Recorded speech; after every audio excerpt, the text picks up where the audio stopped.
Okay, today's show I got information on Malcolm X.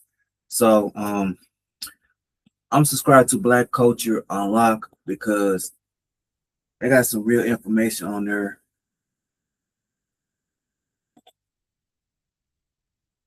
Oh, on Malcolm X now. Black Culture Unlock. No, it's Black Culture Unlock. I'm sorry.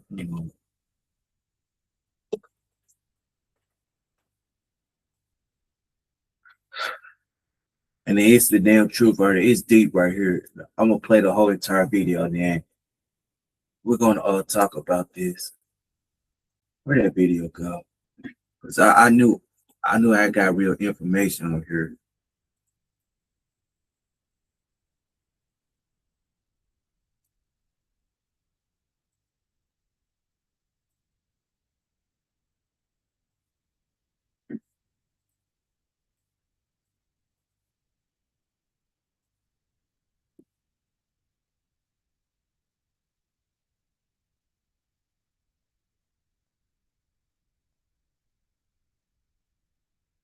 These are two videos I want to play right here. Okay. These are the two videos right here we're gonna play, and we're gonna and then we're gonna and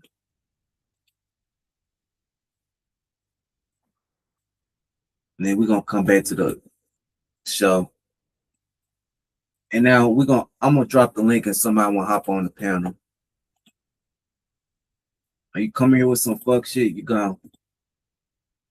I'll kick you out I'll boot you out my panel and you won't come back. So all right. You make my point. That as long as a white man does it, it's all right. A black man is supposed to have no feelings.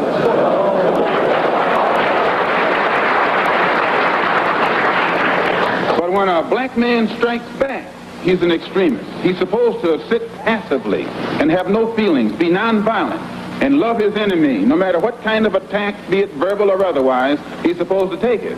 But if he stands up and in any way tries to defend himself, then he's an extremist.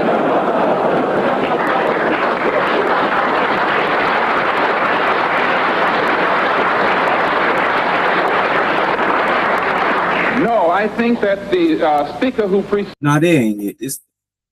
This the video right here I want to play.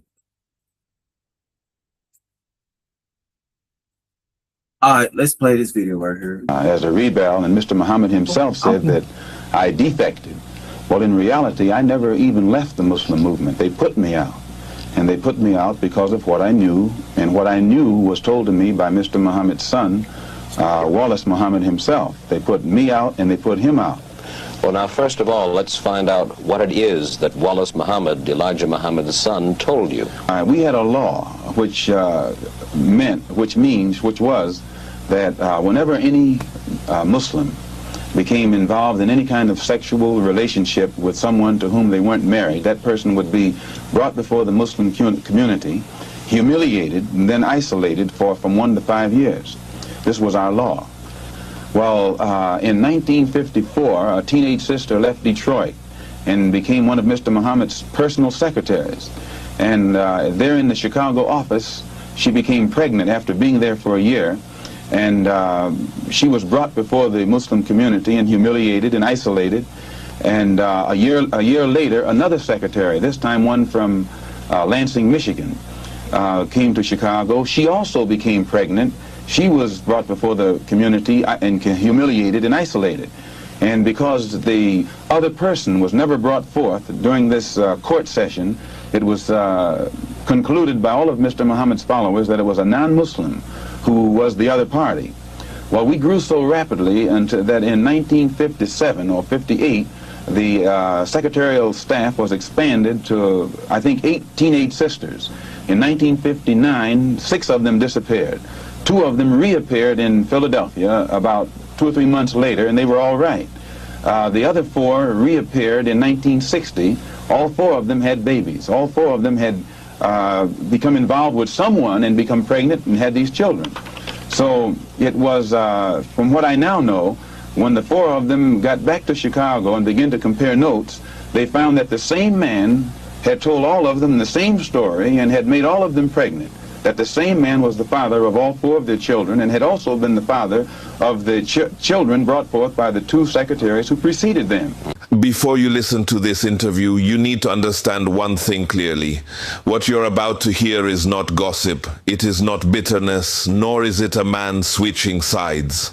This is Malcolm X at one of the most dangerous moments of his life, speaking truth after being silenced, isolated, and after realizing that loyalty to black people must come before loyalty to any man. By this point, Malcolm had already given everything to the Nation of Islam. His voice, his reputation, and his safety. But when truth collided with image and morality collided with power, Malcolm chose the truth, no matter the cost. This interview captures Malcolm not as a preacher, but as a witness, a man torn between protecting black faith and exposing black betrayal.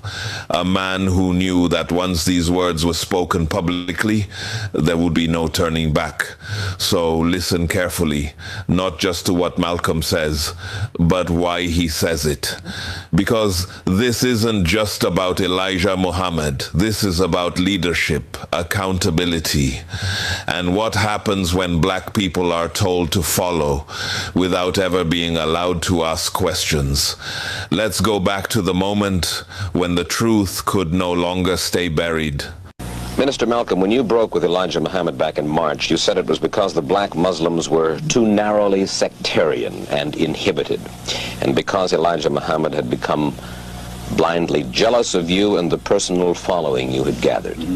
I said the first part, but the last part, I didn't say that Elijah Muhammad himself had become blindly jealous. I mentioned that it was his family and the officials in Chicago. Everything that I said always was designed to protect Mr. Muhammad himself, primarily because the image that he had created was the image that enabled his followers to remain strong in faith and things of that sort, and I didn't want to see any adverse effect or negative result develop in the faith of all of his followers. But actually, despite the fact that I tried to protect the Muslim movement, if you'll notice, they use their newspaper to slander me and to label me as a hypocrite and as a rebel, and Mr. Muhammad himself said that I defected. Well, in reality, I never even left the Muslim movement. They put me out, and they put me out because of what I knew, and what I knew was told to me by Mr. Muhammad's son, Wallace Muhammad himself. They put me out and they put him out. Well, now, first of all, let's find out what it is that Wallace Muhammad, Elijah Muhammad's son, told you. Well, number one, if you notice, the stick that I always used in presenting, representing, and defending the Muslim movement was the fact that it had the ability to reform the morals of the so-called Negro community. It eliminated drug addiction, alcoholism, fornication, adultery, loose sexual behavior, which meant that it eliminated bastard babies, illegitimate children. Well, as long as I knew that this was what it represented and it gave me a strong stick, I could represent it and defend it. But we had a law which was that whenever any Muslim became involved in any kind of sexual relationship with someone to whom they weren't married, that person would be brought before the Muslim community, humiliated, and then isolated for from 1 to 5 years. This was our law. Well, in 1954, a teenage sister left Detroit and became one of Mr. Muhammad's personal secretaries. And there in the Chicago office, she became pregnant after being there for a year. And she was brought before the Muslim community and humiliated and isolated. And a year later, another secretary, this time one from Lansing, Michigan, came to Chicago. She also became pregnant. She was brought before the community and humiliated and isolated. And because the other person was never brought forth during this court session, it was concluded by all of Mr. Muhammad's followers that it was a non-Muslim who was the other party. Well, we grew so rapidly until that in 1957 or 58, the secretarial staff was expanded to, I think, 8 teenage sisters. In 1959, 6 of them disappeared. 2 of them reappeared in Philadelphia about 2 or 3 months later, and they were all right. The other 4 reappeared in 1960. All 4 of them had babies. All 4 of them had become involved with someone and become pregnant and had these children. So it was, from what I now know, when the 4 of them got back to Chicago and began to compare notes, they found that the same man had told all of them the same story and had made all of them pregnant. That the same man was the father of all 4 of their children and had also been the father of the children brought forth by the 2 secretaries who preceded them. So this story was kept among these sisters until 1962. 2 of them rebelled against the person who was responsible and began to tell the story all over the city of Chicago. It caused many of the Muslims in the Chicago mosque to leave and go back out in the street. They knew it, and I knew nothing about it until 1963 when Mr. Muhammad's son, who had been in prison, came out, and he had been a minister, and he was very religious and spiritual. And when he began to hear these rumors around Chicago, he went to one of the sisters, and the sister admitted to him that the rumor was true. And it was he who first told me about it. And when he told me about it, I wrote to Mr. Muhammad and told him about it, and he admitted that he had a knowledge of it, and that he'd given me a religious explanation that would fit into prophecy and all of that. So I was quiet. And it wasn't until October of 1963 that it came up again. And when it came up again, I realized that the same person who had made these other sisters pregnant was still busy doing the same thing. He hadn't stopped. 2 of the sisters had 2 children by the same man, and one of those 2 sisters was pregnant still, getting ready to have a 3rd child by the same man.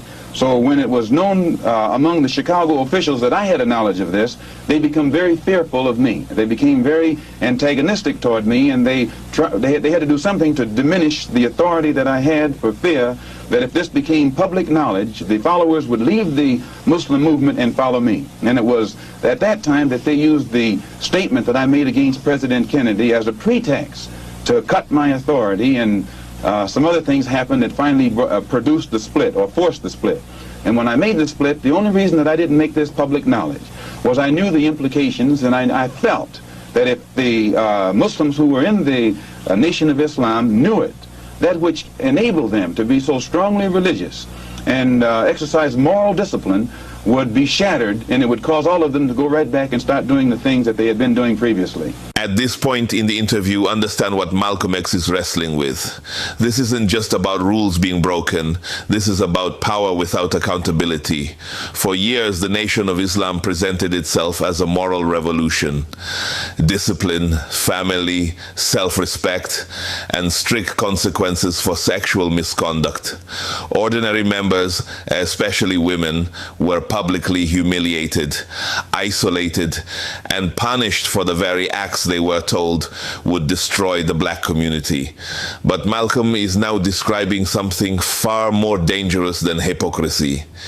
He's describing a system where the rules only applied downward, where leadership was shielded, protected, and excused, while followers paid the price. And notice this. Malcolm did not rush to expose this. He stayed silent and struggled internally while he tried to reconcile faith with facts. Why? Because he knew what exposure would do, not just to one man, but to thousands of black people who had rebuilt their lives around belief, discipline, and purpose. But there comes a moment when silence becomes complicity, and when protecting an image does more harm than revealing the truth. And this is where Malcolm reaches that line, because the question is no longer whether the truth exists, but whether black people deserve to hear it. Now listen carefully to what Malcolm says next. Who is the father of all of these various children whom you have enumerated? The first one to tell me who the father was Wallace Muhammad, and he told me that the father was Elijah Muhammad himself. One of the sisters, he went to the home of one of the sisters, and when he walked in the door, she says, "I want to let you see something." And she showed him her child. She said, "Here's your brother." and your father is the father of this child. And then I questioned the sisters myself, because I was shook up. And they admitted to me that Elijah Muhammad was the father of their children. And I took it to him. And it was at that time he told me that he was Muhammad, the prophet, and that Muhammad had 9 wives. He also told me that he was David. He was the modern David, and that he was the modern Solomon, and that it was meant for him to fulfill today all of the things that they did back there. And how many of these illegitimate children did he father with the sisters? Well, he made 6 sisters pregnant. They all had children. 2 of those 6 had 2 children. One of those 2 is having a child right now. I am told that there is a 7th sister who is supposed to be in Mexico right now, and she's supposed to be having a child by him. For one thing, when you first separate from your wife, it's a physical separation, but it's not psychological. You still have feelings for her, and you protect her. But after the physical separation has taken place for a while, it becomes a psychological separation. It was the same way with me in the Muslim movement. When I first separated, it was a physical separation, but my feeling was still there. And it was only after my trip into the Muslim world and my pilgrimage to Mecca that I really was able to exercise the objective approach to it that enabled me to see that something had to be done to bring this to light. Otherwise, a whole lot of innocent people would be killed needlessly. Well, these revelations that you are now making about Elijah Muhammad, what effect should they have on his following? Well, I very much doubt that any of his followers who really are aware of what he has done would continue to follow him. He may try and justify it by saying that he's a Muslim, and that a Muslim has a right to these wives. If this were the case, these sisters should not have been humiliated. These sisters have been looked upon for the past 5 years, or 6 years, or 7 years as being guilty of having committed fornication. They have been debased, they have been degraded. I have heard him himself refer to them as having disgraced him. So if they were his wives, he should have given them a position of respect so that all of his followers would respect them, and that they would have the protection of his followers today. Well, do you feel that you then perhaps now should take over the leadership of the black Muslims? No, I have no desire to take over the leadership of the black Muslims, and I have never had that desire. But I do have this desire. I have a desire to see the Afro-American in this country get the human rights that are his due. I believe that the Islam religion is the best religion for our people because it creates unity, and it gives one dignity and racial confidence and all of these things that are necessary to make a complete human being. Are you not perhaps afraid of what might happen to you as a result of making these revelations? Oh yes, I probably am a dead man already. What do you mean? When you understand the makeup of the Muslim movement and the psychology of the Muslim movement, as long as if I myself, by having confidence in the leader of the Muslim movement, if someone came to me and I had no knowledge whatsoever of what had taken place, and they told me what I'm saying, I would kill them myself. The only thing that would prevent me from killing someone who made a statement like this, they would have to be able to let me know that it's true. Now, if anyone had come to me other than Mr. Muhammad's son, I never would have believed it, even enough to look into it. But I had been around him so closely, I had seen indications of the reality of it, but my religious sincerity made me block it out of my mind. Have you received threats on your life? Oh, yes. I first received threats on my life in December. In December. No, not in December, in January. When it first became known that I had come back to New York and told the captain of the fruit in New York, who was my right-hand man formerly, and also the secretary of the New York Mosque and the minister in Boston. When it became known that I had told them, then an effort was made to shut me up. One brother encouraged to go out to my house and shut me up. And fortunately, it was a brother who was well capable of doing so, but it was a brother who was highly intelligent. He was academically equipped to think for himself. And what he was told to do didn't add up. And fortunately, he was the one who put out a feeler to me to find out what was wrong. And I opened his eyes. And then he opened the eyes of the same crew whose job it is to do this kind of work. You mean he was going to kill you? Oh, yes. One of them was, an attempt was made to get one of them to wire my car with an explosive. That one is with me right now. Well, fortunately, while I was among the Muslims, I never lived beyond my means, and I have learned how to live within means. And I still have the clothes that that was provided for me at that time. I'm in the house that was provided for me, although we're in a court battle, they're trying to get it back. And I have made this statement to them concerning the house, that they could have it. If they would take me back, that they would permit me to come before the Muslim movement, the rank and file, and explain or defend myself against all of the charges that they've made against me, they could have the house. But they are going contrary to their own laws by standing up in the mosque and indicting me. By now, the pattern should be clear. Malcolm X wasn't pushed out because he became violent. He wasn't exiled because he lost discipline. He was targeted because he became independent, and independence is dangerous to any system built on unquestioned loyalty. Listen closely to the contradiction Malcolm is exposing. Publicly, the Nation of Islam claimed moral restraint, no weapons, no violence, and no retaliation. But privately, Malcolm describes surveillance, intimidation, and armed men sent to silence him. And this is important. Malcolm is not calling for chaos.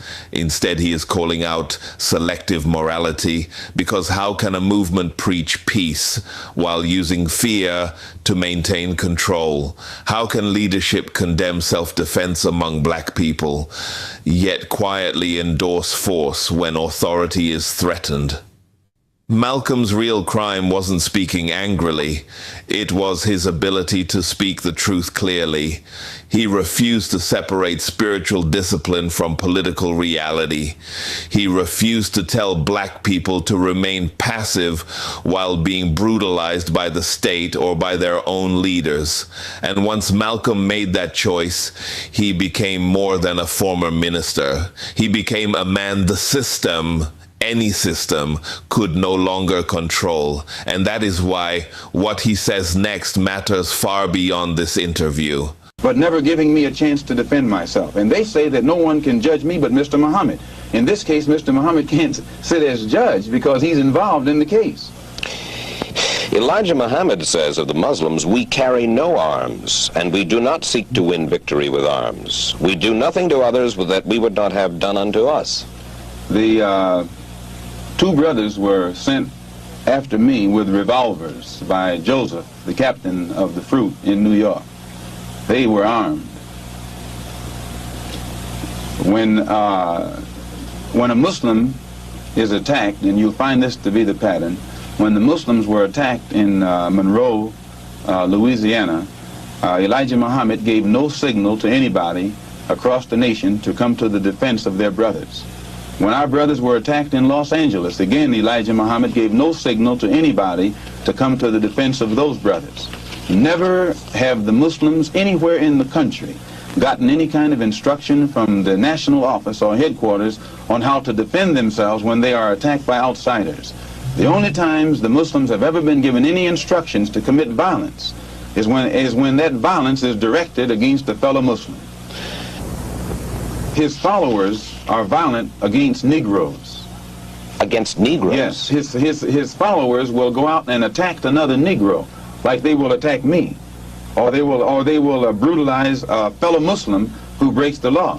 But you don't find those same followers going out and becoming involved in the Negro struggle in any way whatsoever. Now, the violence that he accuses me of is my tendency to want to participate in the struggle of the Negro at all levels. This is what he calls violence. One question before we go further with that. Has Wallace Muhammad left the black Muslims? Wallace Muhammad was put out of the Muslim movement right along with me. As far as you are concerned, you will accept the fealty, if you will, of any Negro anywhere under any conditions? You have to define fealty. Well, you want them to give you their loyalty. Not me, their loyalty. I'm not seeking for the loyalty of any Negro, but I am seeking that for Negroes to learn how to be loyal to themselves. And when the Negro learns how to be loyal to himself, our problem is pretty well solved. Minister Malcolm, you have suggested that there are all kinds of movements in Harlem growing that you and I don't know about? Oh yes, frustration. itself has been sufficient, all that was necessary to make Negroes realize the importance of banding together. And Negroes are banding together. Banding together in what kind of movements? Different kinds of movements, all kinds of movements, and they remain almost invisible. They remain almost unknown, but yet they are there. When I say invisible, I mean invisible in the sense that their existence is unknown, and no matter how much you try and track them down, you can't find them. And never try and find them through the Negro leaders. The Negro leaders are famous as apologists. If you recall, one of the most famous Negro leaders in 1959 was asked by you about the black Muslim movement. And he said he knew nothing about it. And the next moment you flashed a picture on the screen with him shaking hands with me. So if you will recall. So this is their policy. This is their attitude or their reaction. They never know what's going on in the Negro community. And what form will the activities of these various so-called invisible movements take in Harlem this summer? An example, Commissioner Murphy.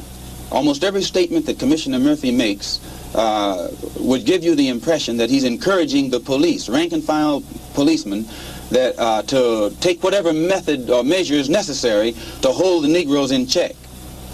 He feeds the type of statistics to the white public to make them think that Harlem is a complete criminal area, that everyone is prone toward violence. This gives the police the impression that they can then go and brutalize the Negroes or suppress the Negroes or even frighten the Negroes. Whenever something happens, 20 police cars converge on one area. This doesn't frighten Negroes. So it means that someone is either misinforming Commissioner Murphy and making him use tactics this year that he would not use 4 years ago, or that the former policeman Kennedy would not use.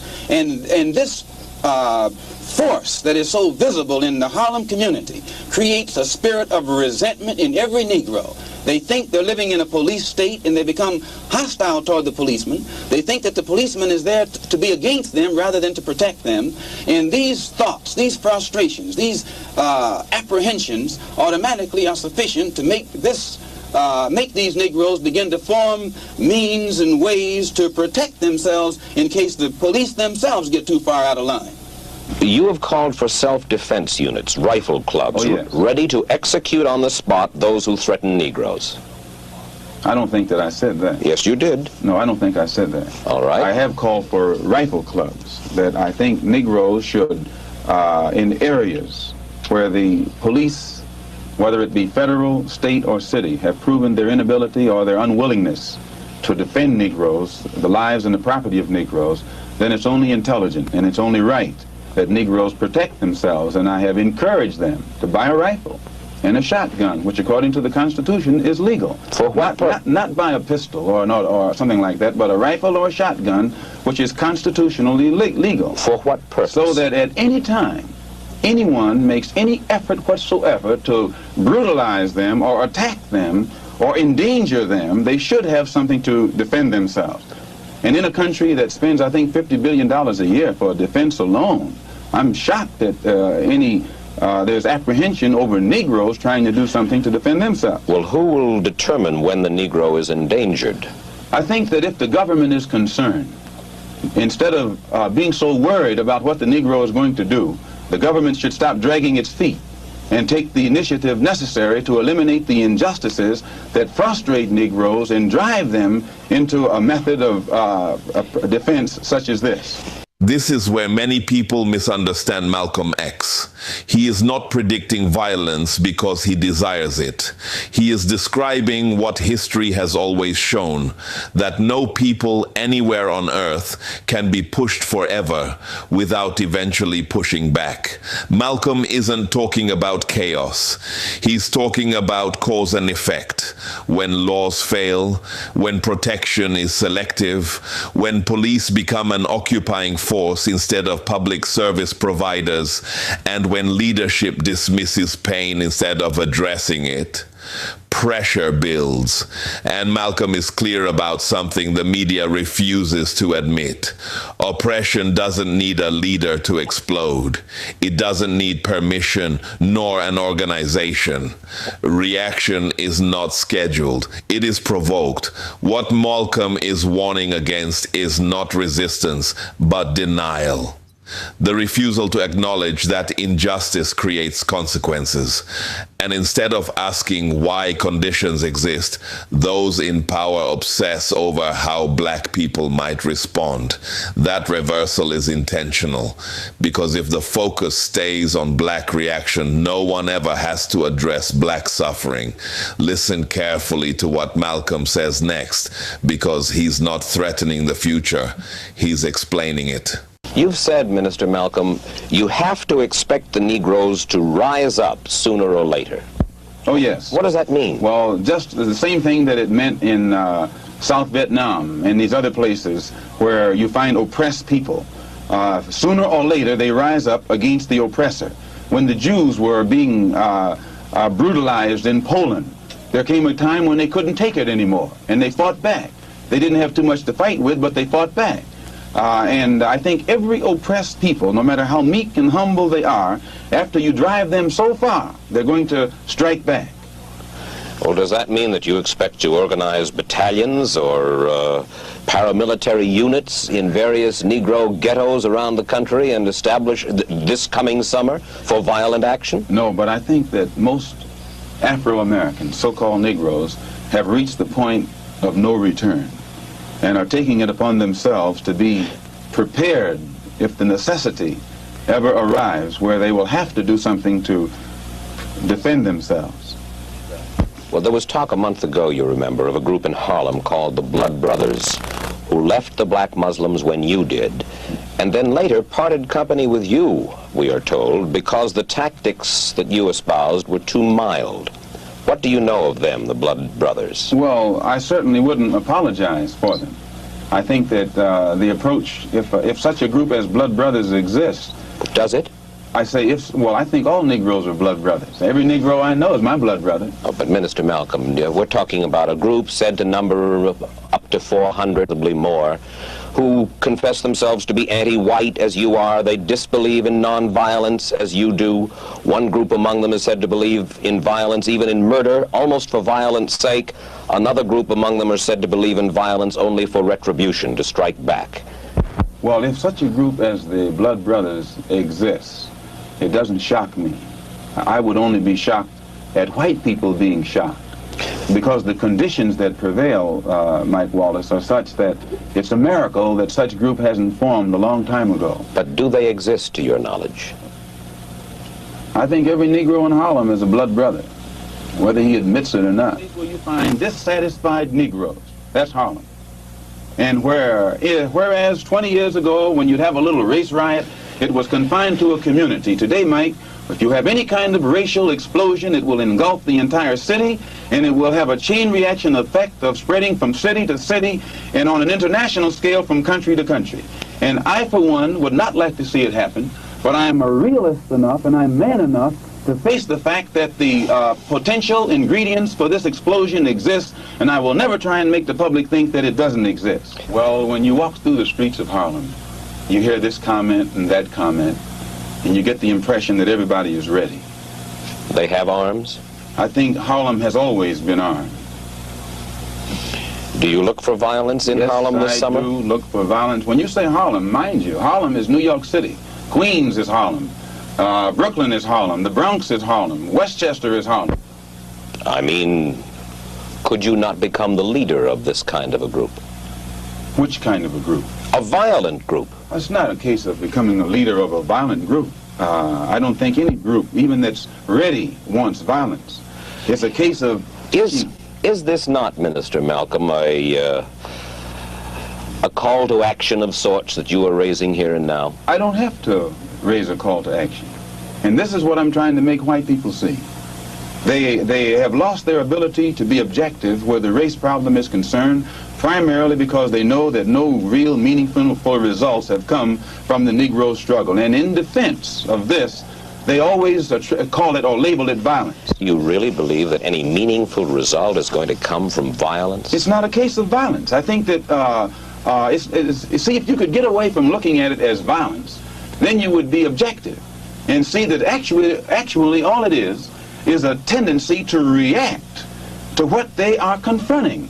White people don't realize how frustrated Negroes have become. I think they have come to understand the Negro's frustration, but they are also of the opinion that no good can possibly come from violence. If they are of that opinion, Mike, if you think that the powder keg that's in your house is going to explode under certain conditions, either you have to remove the powder keg or remove the conditions. You can't stand there and label the powder keg as an enemy when you have the ability or have it within your power to change the condition, and it won't explode. Do you know of any contingency plan for action? No. I know of none. But I don't think if you go and study the history of oppressed people, usually their initial action is not a plan. Usually it's a reaction, and it's on the part of a few, and then everybody gets right on in with it. And I think you'll find that if Negroes ever have to resort to any kind of physical action to defend themselves, many white people will be on the side of Negroes. Many white people are fed up with what the Negroes suffered. And this is what I had to become aware of on my pilgrimage to Mecca. I could see then that there are many white people in this country who will side with the Negro in whatever he has to do to protect himself. You have changed your attitude about the white man in the United States to some extent. Well, I've broadened my scope. Travel broadens your scope. Gives you a wider understanding. And I have, in my many lectures on college campuses, seen many whites, even as a black Muslim, whose reaction to much of what I had to say showed me that they were genuinely concerned. Some weren't genuinely concerned, but many of them were. And this element is increasing. But that's a considerable change of opinion in Malcolm X. No, today I'm speaking for myself. Formerly I spoke for Elijah Muhammad. And everything I said was, Elijah Muhammad teaches us thus and so. I'm speaking now from what I think, from what I have seen, from what I have analyzed, and the conclusions that I have reached. And the white man is no longer the devil, and he is no longer bound to be evil. The Holy Quran teaches us to judge a man by his conscious behavior, by his intention. And my reason for going to Mecca was to get a better understanding of the religion of Islam and what the Quran teaches. So I judge a man by his conscious behavior. I am not a racist. I don't subscribe to any of the tenets of racism. Then there are good whites and good blacks and bad whites and blacks. It's not a case of being good and bad, good or bad blacks and whites. It's a case of being good or bad human beings. This final part of the interview reveals something many people still struggle to accept about Malcolm X. Growth is not betrayal, evolution is not weakness, and clarity does not mean surrender. After Mecca, Malcolm didn't abandon black people. He abandoned simplistic thinking. He learned that oppression is a system, not a skin tone. That power corrupts across races, but justice must still be demanded, especially for those denied it the longest. And yet, notice this carefully. Malcolm never softened his critique of America. He never excused racism. Rather, he never asked black people to wait patiently for freedom. What changed was his framework. He does not judge by labels, black or white, but by behavior, intention, and action. That made him more dangerous, not less, because a man who can't be boxed into hate or silence cannot be controlled. This Malcolm X is not angry, he is precise. And precision threatens systems built on confusion and fear. So when he says he is not a racist, don't mistake that for compromise. It is a declaration of independence from lies, from manipulation, and from emotional traps meant to divide. This is not Malcolm stepping back. This is Malcolm stepping forward. This rare interview is not just history. It is a warning and a mirror, and a lesson in what happens when truth challenges power inside and outside the black community. Malcolm X paid a price for refusing to be owned by institutions, by ideology, and by fear. And the question he leaves us with is simple but uncomfortable.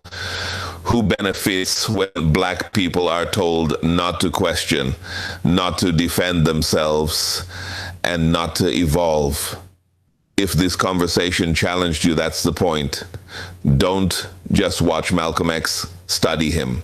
Listen beyond the headlines and think beyond the sound bites. Because liberation begins where obedience ends.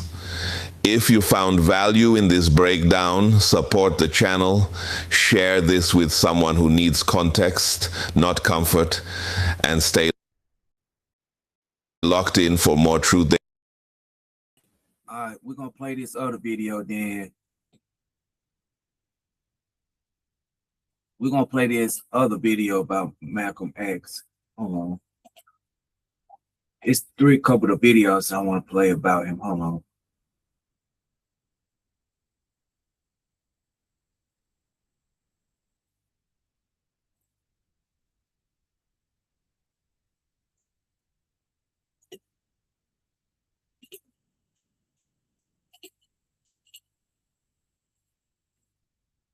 And here go this video right here. I want to play right here.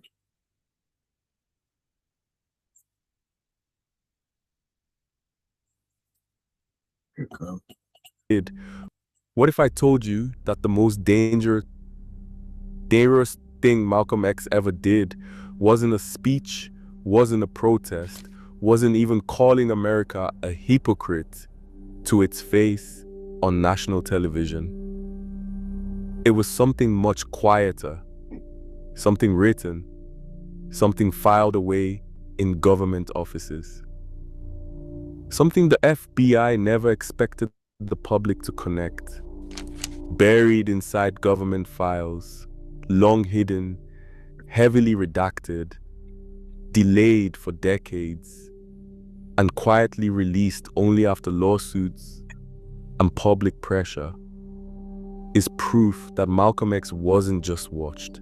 He was studied, tracked, analyzed, boxed in, and ultimately allowed to be eliminated.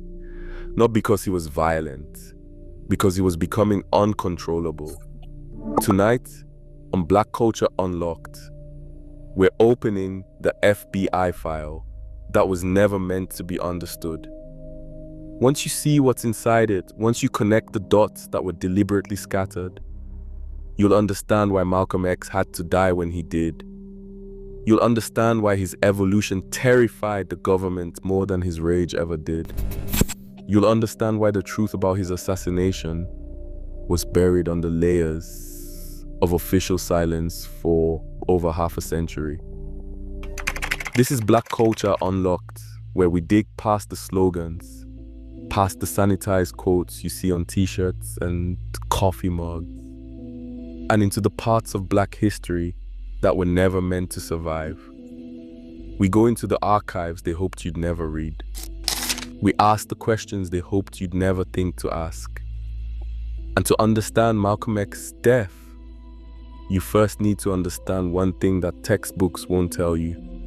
By the final year of his life, Malcolm X was more dangerous than he had ever been before. Not to white America specifically, to the entire system, to the power structure that depended on keeping Black resistance fragmented, emotional, and containable. For years, the FBI told the public a simple story, a story that was easy to understand and easier to dismiss. Malcolm X was a radical, a separatist, a hate monger, a problem created by the Nation of Islam, a fringe religious group that preached Black supremacy and rejected integration. According to the official narrative, Malcolm was dangerous because he was angry, because he rejected Dr. King's nonviolence, because he told Black people to defend themselves by any means necessary. That story was designed to make you think Malcolm X was a threat to social order. But internally, inside the FBI, inside the intelligence community, inside the offices where real power calculated real threats, they knew something else entirely. By the early 1960s, Malcolm X was no longer just speaking to Black audiences in Harlem and Detroit and Philadelphia. He was speaking to the world. He was traveling to Africa, Egypt, Ghana, Nigeria, Kenya. He was speaking in Asia. He was building relationships in the Middle East. He was addressing the United Nations. He was meeting with heads of state who controlled votes in international bodies. He was being photographed with leaders who had just won independence from European colonial powers. And that terrified the US government. Because Malcolm X was doing something that changed the entire game. He was reframing America's racial crimes, slavery, segregation, lynching, police brutality, economic exclusion, not as a domestic civil rights issue, but as an international human rights violation. That distinction matters more than most people realize. Civil rights stay inside the system. Civil rights are about getting a seat at the table, about access, about legislation. Civil rights can be managed, negotiated, controlled. Civil rights keep the problem contained within American borders. But human rights invite international judgment. Human rights allow other countries to condemn America in global forums. Human rights give African and Asian nations, nations that America needed as allies during the Cold War, moral authority to call out American hypocrisy. Human rights turn America's race problem into a weapon that rival powers can use diplomatically. And once Malcolm began meeting African leaders, once he began speaking the language of global liberation and anti-imperialism, once he started connecting the dots between what America did to black people domestically and what America did to brown and black people internationally through military intervention and economic exploitation, the FBI realized they had a much bigger problem than angry speeches in Harlem. They had a man who could expose America on the world stage, a man who could rally international support, a man who understood that real change does not come from asking politely. It comes from applying external pressure. So they opened the file, then another, then many more. The surveillance began years earlier, back when Malcolm was still the national spokesman for the Nation of Islam, back when he was still preaching Elijah Muhammad's theology. The file was growing, and the surveillance was relentless. But what most people do not understand is that the FBI file on Malcolm X was not just surveillance in the traditional sense, like hidden microphones, wiretaps, and agents following him through airports. It was coordination. It was a system. The FBI had informants inside mosques, people Malcolm trusted, people who prayed beside him, people who reported back on every conversation, every debate, every moment of doubt or frustration Malcolm expressed privately. They monitored his phone calls, not just listening, but transcribing, filing, cross-referencing every name mentioned, every meeting planned. They tracked who he met with, who he traveled with, who listened to him, which journalists interviewed him, which student groups invited him to speak, which foreign diplomats attended his lectures. They built a map of his entire network.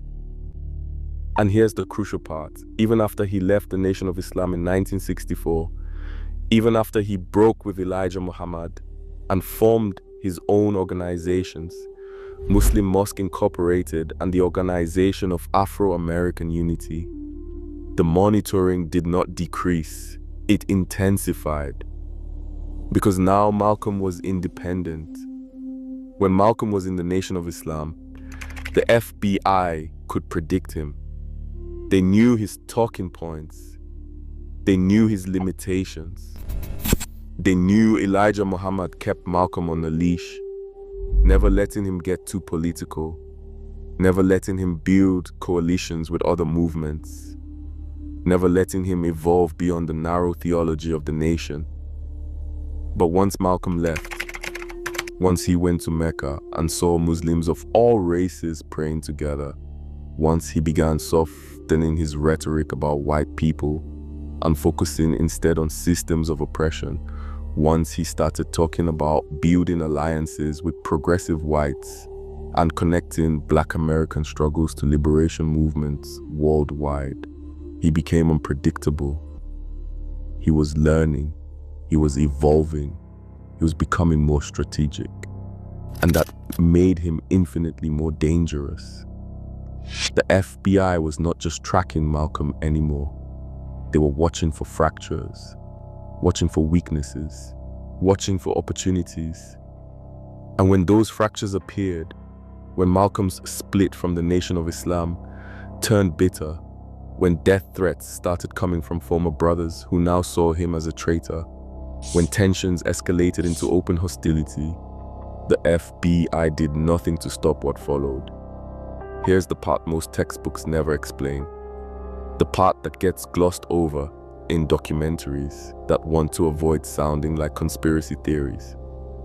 By 1964, the FBI knew Malcolm X's life was in danger. This isn't speculation. This is documented. They had informants inside groups hostile to him, including inside the Nation of Islam itself. They knew threats were being made against Malcolm X. They knew specific individuals had been tasked with silencing him. They knew violence was coming. They knew when. They knew where. They knew who. And yet, on February 21st, 1965, the day Malcolm X was assassinated at the Audubon Ballroom in Harlem, everything that should have been there to protect him mysteriously was not. His usual police protection, the officers who had been monitoring his events for years, was missing that day. Known threats were allowed inside the venue. Security was suspiciously light. There were no metal detectors, no thorough searches, no undercover officers positioned to intervene. The NYPD Bureau of Special Services, which had been surveilling Malcolm obsessively, had no officers inside the ballroom when the shooting started. Multiple informants who could have warned authorities did not. And when the gunfire erupted, when Malcolm X was shot 15 times in front of 400 witnesses, including his pregnant wife and 4 young daughters, the response was slow, confused, almost casual. This was not incompetence. This was strategic absence. And the FBI file, the thousands of pages that were released decades later under Freedom of Information Act requests, heavily redacted with entire paragraphs blacked out, makes one thing clear, even in what it does not say. Malcolm X was considered more useful dead than alive. To understand why the FBI stood down, why they let Malcolm's enemies do what they did, you need to understand COINTELPRO. This was the government's secret program, officially called the Counterintelligence Program, designed to disrupt, discredit, and destroy organizations and leaders the FBI deemed threatening to national security. Threatening to national security was defined very broadly.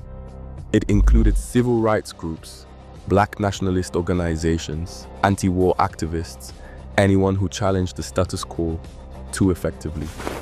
The program was secret.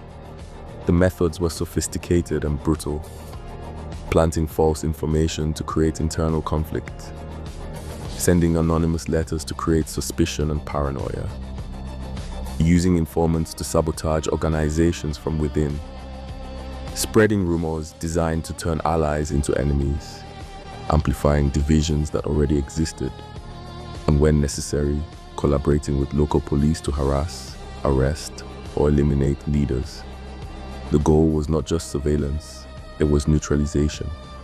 And one of the FBI's explicit goals, documented in internal memos that were revealed during congressional investigations in the 1970s, was to prevent the rise of what they called a Black Messiah, a leader who could unify Black Americans. who could inspire mass movements, who could shift the balance of power. Those words are not metaphorical. They were written. They are in the files. Malcolm X fit every single category. Charismatic, audiences hung on his every word. Intelligent, he could debate anyone, dismantle any argument. Internationally respected, foreign leaders treated him like a head of state. Independent, he could not be bought, could not be controlled, could not be silenced. Unwilling to compromise, he spoke truth, even when it was inconvenient. So instead of arresting him on fabricated charges, instead of publicly debating him and risking making him a martyr to government oppression, instead of trying to disprove his arguments about systemic racism and American hypocrisy, they did something more effective. They let his enemies handle it. They stepped back. They watched. They allowed the conflict between Malcolm and the Nation of Islam to escalate. They allowed threats to be made openly. They allowed the tension to build to a breaking point. And when that breaking point arrived, they were not there to stop it. Because Malcolm X was evolving. And that evolution was what made him truly dangerous. In his final year, Malcolm was no longer the rigid ideologue the media loved to caricature. He was thinking more deeply. He was reading more widely. He was listening more carefully. He was no longer bound by the narrow theology of the Nation of Islam or the simplistic racial categories he once preached. He was building bridges with civil rights activists he once dismissed, with progressive white allies he once rejected, and with African leaders who understood the global nature of oppression. He was calming his tone, not because he was softening his message, but because he understood that strategic communication reaches more people than righteous anger alone. He was thinking long-term about institutions that could outlast him, about coalitions that could sustain movements, about political strategies that could actually win. A matured Malcolm X, a Malcolm who combined his uncompromising principles with strategic flexibility, who combined his moral clarity with political sophistication, who combined his ability to inspire Black people with an ability to build international coalitions, would have been unstoppable. The FBI knew that. The intelligence community knew that. The power structure knew that. So the window closed, and when the moment came, they did not pull the trigger themselves. They just looked away. The FBI file never says explicitly that we ordered this. That is not how power works at that level. Plausible deniability is always maintained. Orders are never written down. Conversations happen in rooms with no recordings. But what the file does show, even through the redactions, even in what is missing, is a pattern. Prior knowledge of threats. Continuous monitoring that somehow did not prevent anything. Refusal to intervene when intervention could have saved his life. Rapid closure of the case afterward. Arrests were made quickly. Trials were rushed.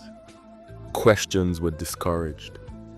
Malcolm X was not killed in chaos. He was not killed in some random act of violence that nobody could have predicted. He was killed in a moment of perfect silence, when the people who could have protected him chose not to, when the systems designed to prevent political violence chose to allow it, when the agencies tracking his every move suddenly claimed they saw nothing coming. Today, Malcolm X is quoted safely, neatly, selectively, comfortably. He is on t-shirts and tote bags. His image is used in commercials. His words are cherry-picked for inspirational posters that strip away all context and all threats. Education is the passport to the future. People love that one. It sounds harmless, but they do not quote the rest of his speeches, the parts about America being built on violence, about the system being irredeemable, about the need for international solidarity against imperialism. The version of Malcolm that gets remembered publicly is the version that has been sanitized, the version that can be absorbed into the same system he spent his life fighting. But the version of Malcolm that frightened the FBI, the version that had to be eliminated, was never meant to be remembered. He did not ask for inclusion. He did not beg for acceptance. He did not plead for America to live up to its stated ideals. He demanded accountability. He named the system. He exposed its contradictions. He refused to be pacified. And that is why the file stayed buried for decades. That is why so many pages remain redacted even now. That is why the full truth about who knew what and when, about who gave orders and who followed them, about which agency coordinated and which informants betrayed him, will probably never be fully revealed. Because acknowledging the truth would mean acknowledging that the government did not just fail to protect Malcolm X. It means acknowledging that his death was allowed to happen, that it was useful, that it served a purpose. History does not erase truth. It just delays it, buries it under layers of bureaucracy, classification, and time, hoping people will stop asking questions. But Malcolm X was not silenced because he was wrong. He was silenced because he was becoming impossible to stop. He was connecting movements. He was naming systems. He was evolving past the limitations the system needed him to stay. We asked a... Okay, let's click this off. I mean, that's the real information on Malcolm X, because I don't see people not talking about this, but I will. There was some real information. That was some good information about this. Now, I'm gonna drop the link one last time, and there'll be it. Let me what is going on with the pen thing, man? Let me unpin this stuff. I'm gonna drop the link once again. Somebody wanna hop on the panel. Okay.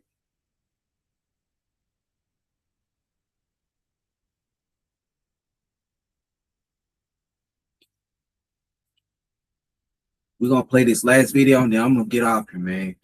Because last year I was too tired because I was doing something like, which I'm not gonna say it on YouTube. I was too busy doing things. You make my point. That as long as a white man does it, it's all right. A black man is supposed to have no feelings.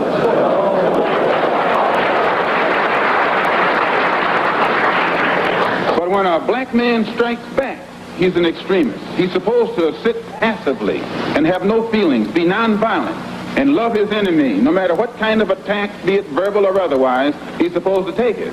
But if he stands up and in any way tries to defend himself, then he's an extremist.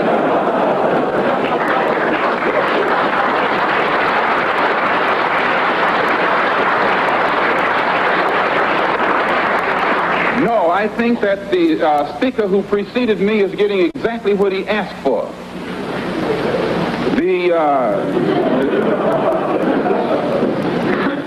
My reason for believing in extremism,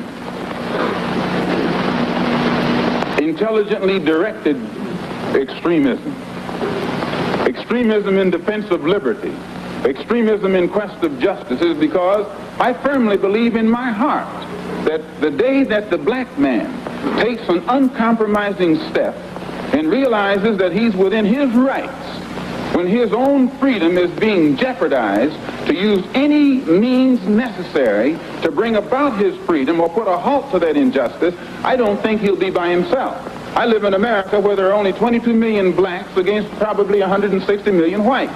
One of the reasons that I'm in no way reluctant or hesitant to do whatever is necessary to see that black people do something to protect themselves, I honestly believe that the day that they do, many whites will have more respect for them, and that there will be more whites on their side than are now on their side with these little wishy-washy love thy enemy approach that they've been using up to now.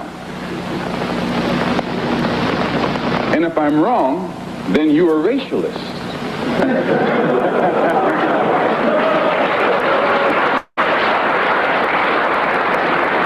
Let's take a pause, because what Malcolm is saying is bigger than the debate itself. He's pulling the curtain back on a system that's been running the same play for generations. Different year, different bills, yet same outcome. He's talking about a society built on the weakening of the black man, politically, economically, and psychologically. And what hits hard is this: it's not a new phenomenon. From the 1920s down to the 1960s, the pattern stayed the same. Laws are announced with headlines and applause. But when it comes to black freedom, those same laws quietly disappear. Malcolm isn't saying legislation is useless. He's saying legislation without enforcement is deception, a promise without power. And for black people, that deception has a cost. It teaches patience while injustice keeps moving. That's why he pushes unity, not as a slogan, but as survival. Because no president, no government would sit still if their own people were under attack. America calls it patriotism when it protects itself. But when black people do the same, it gets labelled as extremism.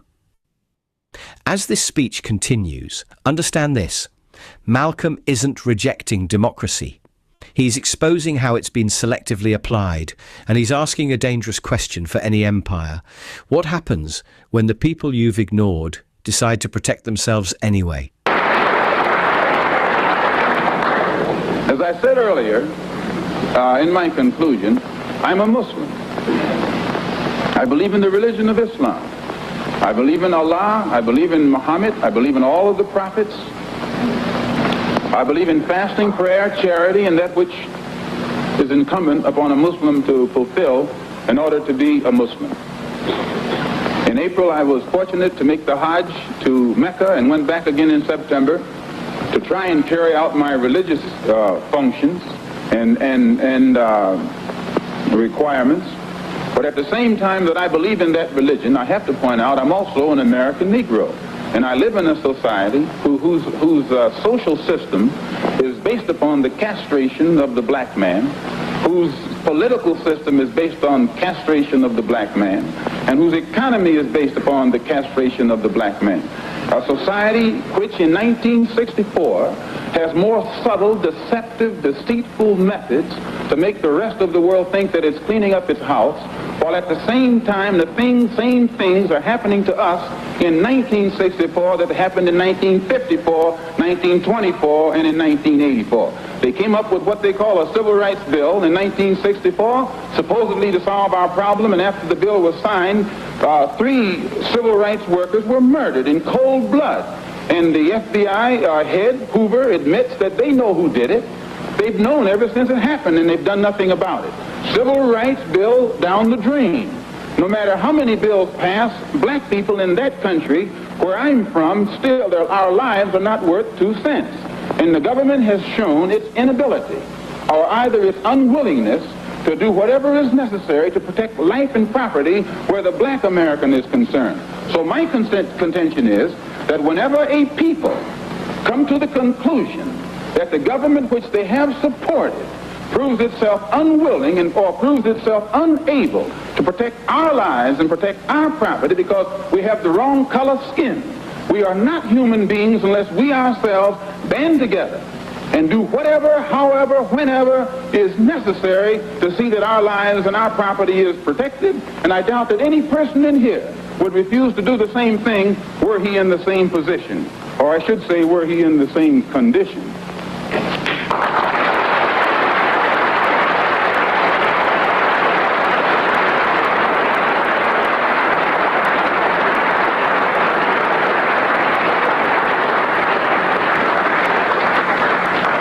One step farther to see am I justified in this stand. And I say, I'm speaking as a black man from America, which is a racist society. No matter how much you hear it talk about democracy, it's as racist as South Africa, or as racist as Portugal, or as racist as any other racialist society on this earth. The only difference between it and South Africa preaches separation and practices separation. America preaches integration and practices segregation. This is the only difference. They don't practice what they preach. Whereas South Africa preaches and practices the same thing. I have more respect for a man who lets me know where he stands, even if he's wrong, than the one who comes up like an angel and is nothing but a devil.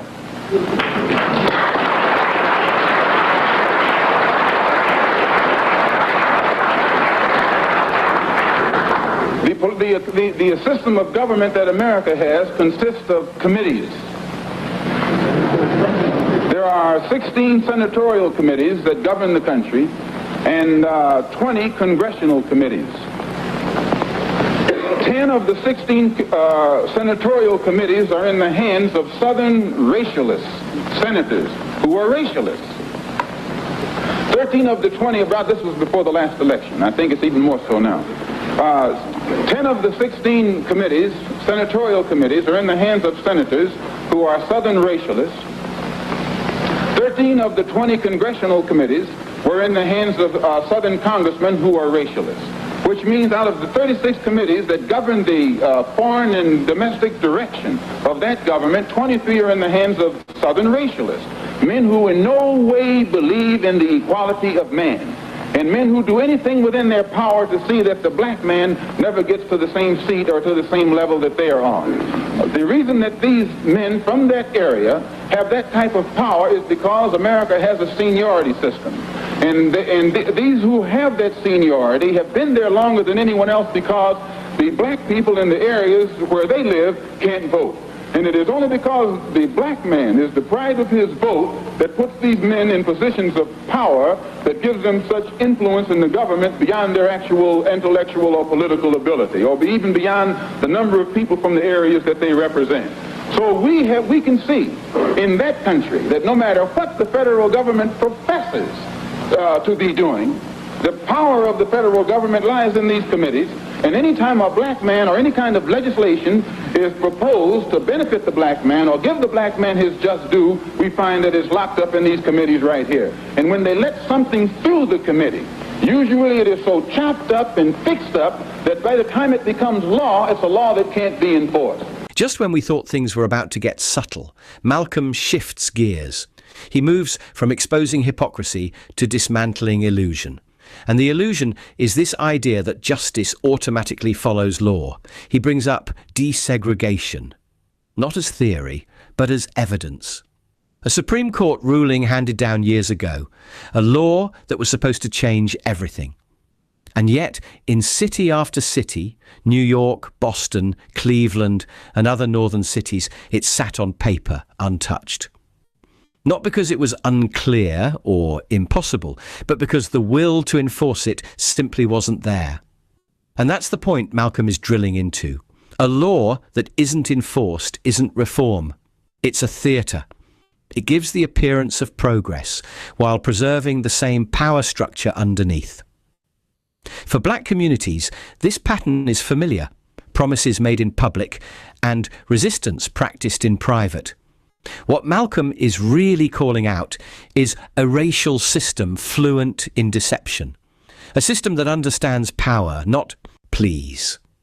He's saying the language of non-violence sounds noble, but it only works when both sides recognize each other's humanity. And history shows, again and again, that black suffering has never been enough to trigger moral urgency. Think about what he's naming here. Police violence, white mobs, the Ku Klux Klan. Not isolated incidents, but coordinated pressure. Legal force on one end, extra-legal terror on the other. And in the middle, black people are told to wait and be patriotic, to be patient and trust the same system applying the pressure. Malcolm rejects that waiting, not out of rage, but out of realism. Freedom, he says, is not something handed down when the timing feels comfortable. Freedom is something taken seriously enough to defend. Every nation understands this. Every government practices it. But when black people reach the same conclusion, it suddenly becomes controversial.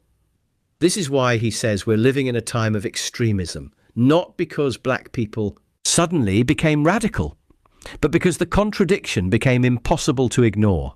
Extreme poverty, extreme segregation, extreme violence, and yet only black resistance gets labelled extreme. What Malcolm is offering here isn't chaos, it's clear. He's challenging black people to stop measuring justice by speeches and start measuring it by outcomes. To stop confusing symbolism for substance. To recognise that dignity without protection is temporary. As the debate continues, listen closely. This isn't a call for hatred. It's a call for self-respect and unity rooted in reality. Because history doesn't change when the oppressed prove they're patient. It changes when they prove they're no longer willing to be ignored. Well, another example is the Supreme Court desegregation decision that was handed down in 1954. This is a law. And this law, they have not been able to implement this law in New York City or in Boston or in Cleveland or Chicago or the northern cities. And my contention is that any time you have a country, supposedly a democracy, supposedly the land of the free and the home of the brave, and it can't enforce laws, even in the northernmost cosmopolitan and progressive part of it, that will benefit a black man, if those laws can't be enforced, or that law can't be enforced, how much heart do you think we will get when they pass some civil rights legislation which only involves more laws? If they can't enforce this law, they'll never enforce those laws. So my contention is that we are faced with a racialistic society, a society in which they are deceitful, deceptive, and the only way we can bring about a change is to talk the kind of language, speak the language that they understand. The racialist never understands a peaceful language. The racialist never understands the nonviolent language. The racialist, he's spoken his language to us for 400 years. We have been the victim of his brutality. We are the ones who face his dogs that tear the flesh from our limbs, only because we want to enforce the Supreme Court decision. We are the ones who have our skulls crushed, not by the Ku Klux Klan, but by policemen, only because we want to enforce what they call the Supreme Court decision. We are the ones upon whom water hoses are turned with pressure so hard that it rips the clothes from our back. Not men, but the clothes from the backs of women and children. You've seen it yourself. Only because we want to enforce what they call the law. Well, anytime you live in a society supposedly based upon law, and it doesn't enforce its own law because the color of a man's skin happens to be wrong, then I say those people are justified to resort to any means necessary to bring about justice where the government can't give them justice.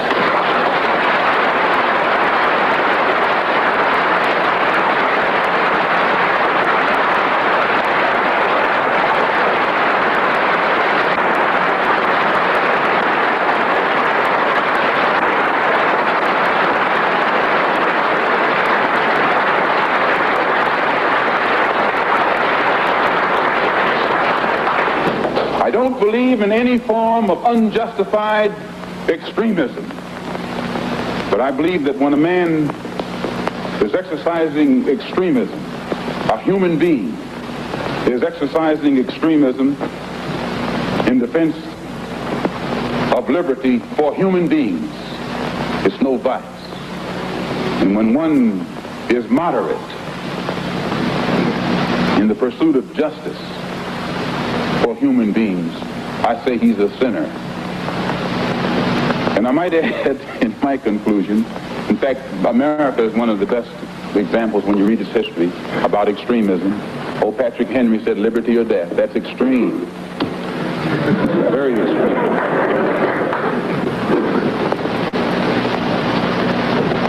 I read once passingly about a man named Shakespeare. I only read about him passingly, but I remember one thing he wrote that kind of moved me. He put it in the mouth of Hamlet, I think it was, who said, "To be or not to be." He was in doubt about something. Whether it was nobler in the mind of man to suffer the slings and arrows of outrageous fortune, moderation, or to take up arms against the sea of troubles and by opposing, end them. And I go for that. If you take up arms, you'll end it. But if you sit around and wait for the one who's in power to make up his mind that he should end it, you'll be waiting a long time.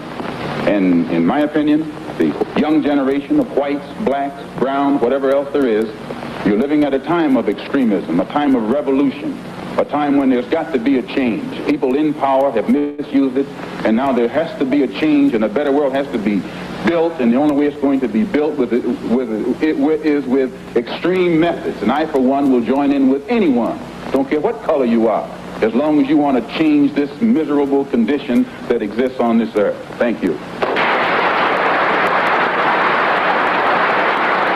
At this point, Malcolm has stripped the conversation down to its raw truth. No abstractions, no slogans, just reality. He's telling the audience that the real issue isn't whether laws exist, it's whether black life is valued enough for those laws to be enforced. And history answers that question clearly. When violence is done to black people, it's explained away, justified and forgotten. But when black people respond, when they defend themselves, organize themselves, or refuse to remain vulnerable, it suddenly becomes a moral crisis. That double standard isn't accidental, it's fundamental. Malcolm is challenging the idea that oppression can be negotiated away through patience alone. He's saying the system already understands power, and it uses it every day, through the police, through courts, through economic exclusion, and through fear. So expecting that same system to respond to moral appeals without pressure is a misunderstanding of how power works. This is why he rejects the myth of waiting. Waiting hasn't brought safety. Waiting hasn't brought dignity. Waiting hasn't brought equality. What waiting has brought is delay, while conditions remain unchanged. And when Malcolm talks about extremism, he flips the script. He asks, what's really extreme? Is it extreme to want safety for your family? Is it extreme to want your vote to count? Is it extreme to demand protection under the same laws that govern everyone else? Or is it extreme that these demands are still controversial? What makes this moment so powerful is where it's happening. Not in the streets, but in the halls of elite intellectual tradition. And Malcolm doesn't soften his truth to fit the room. He brings the room to the truth. He's reminding everyone listening, especially black people, that freedom has never been given out of generosity. It's been claimed whenever denial became too costly to maintain. And that reality doesn't make him dangerous. It makes him honest. Malcolm X wasn't asking for permission. He was issuing clarity. What this debate reveals is that the real discomfort wasn't with his words, it was with their accuracy. Because once you admit that laws without enforcement are meaningless, you're forced to confront who benefits from delay. And once you admit that self-defense is a universal right, you can't deny it to black people without exposing the lie. This isn't just history for the black, it's an inheritance. The same patterns Malcolm exposed in 1964 still echo today. It may have evolved to different languages, different faces, yet same resistance to real equality. And yet, Malcolm's message wasn't hopeless. It was rooted in self-respect, in unity, and in the belief that black people don't need to be taught their worth. They need to protect it. He didn't argue that violence was inevitable. He argued that vulnerability should never be mandatory, that dignity without defense is fragile, and that people who cannot protect themselves will always be told to wait. What makes Malcolm endure isn't just his courage, it's his precision. He knew exactly where the contradiction lived, and he refused to look away from it. This debate wasn't about winning an argument, it was about exposing a system. Malcolm X stood in the heart of an empire and spoke truths it preferred not to hear. Truths that still unsettle power today, not because they promote hatred, but because they demand accountability. As you reflect on this moment, ask yourself, what has changed and what hasn't? Who defines extremism? And who benefits when justice is delayed? If this conversation resonated with you, like it. Keep it alive. Because history only moves forward when we're brave enough to confront it honestly. And Malcolm X, long before the hashtags, long before the headlines, did exactly that. Share this to a brother if you're black and proud.